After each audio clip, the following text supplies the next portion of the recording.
Carbonara, it's carbonara time. So I'm going to show you today how to make the perfect carbonara, and it's dead simple. So let's get right into it. Dinner's going to be ready in about 20, so hope the table's set. If not, get your kids to do it now.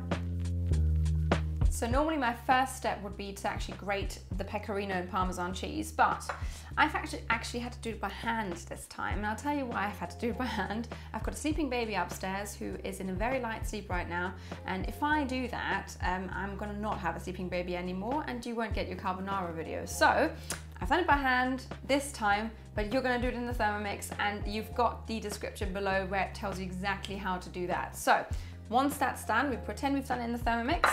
I'm going to add in some olive oil into my mixing bowl, just a little bit of olive oil, and we're going to gently fry the pancetta because we really want some nice pancetta going. You can also add garlic in at this stage and chop it up and fry it as well. I am not a huge fan of fresh garlic, and even if it's fried for a few minutes, it's still going to be too much for me to digest well. So I actually leave it out altogether, or I add a bit of garlic powder. Totally up to you. But now we're going to fry it, and then I'm going to show you what to do next. Smells gorgeous. I'm so excited because the bacon, well, pancetta has fried, and it's so good. So I'm just going to pop that in here, and then we're going to dive right into the rest of the recipe because it's so simple. It'll be so quick for you. If you have your ingredients prepared, you'll have dinner ready in about 20 minutes. So what I've done is I've actually prepared some water. I've boiled it because I want to save time and I want you to have this meal ready on the table in 20 minutes. So you are going to put your scales on, and I've got boiling water in here, and I pop in 1200 grams of boiling water. If it's not quite enough, I'll put a little bit of fresh water in, but yay, we're perfect. And then I'm going to get that going for another 2 minutes, and then I'm going to drop in my pasta.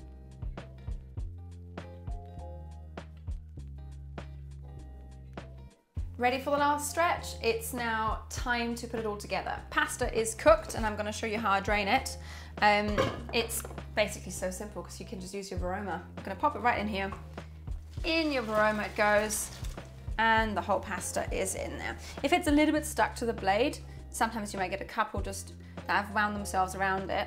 Just popping around like that with a spatula. Nicely drained, and now it goes straight into your serve bowl. I've got my serve bowl here. If you don't know what a serve bowl is and you need to get one, get onto it because they're amazing. They keep food hot or cold for ages, and you can get them via the link in the description below. And now we're just going to pop it together. I'll show you how that's done. Onto your eggs. Take your egg yolks. I've got 3 egg yolks here. We're going to take our Parmesan cheese and pecorino cheese, which I've hand grated. Okay, so it's going to be extra yummy this time. And then you're going to add in some pepper, a little bit of salt, and a splash of the cooking water that you hopefully kept, but of course I didn't because I didn't think of it at all this time. So you can see, even in my kitchen things go wrong. Just add a little bit of, ideally the reserved cooking water, and if not, just a little bit of water. And then we mix it together very quickly and briefly. And then I'm going to pop it all in my serve bowl. Time to mix it all up. Pour this in and act fairly quickly because you don't want scrambled egg, you want nicely emulsified carbonara. Put it all in, and then you take a wooden spoon or whatever device of your choosing and just mix it all together nicely. It should be a fairly quick process, should be nice and creamy.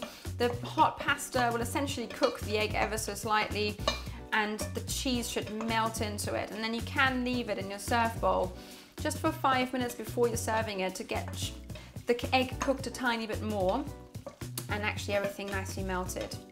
And that's your carbonara done. And now for me, all that's left to say is happy carbonara eating. It's time for dinner for me, and whatever you're gonna do with it, have lunch or dinner, enjoy. It's so tasty, and for more delicious, incredible recipes like that, that's super easy to make, and tips and tricks of course, hit that subscribe button and ring that bell. Somewhere here you'll find it to see me and my videos. So thanks guys for watching, and see you next time.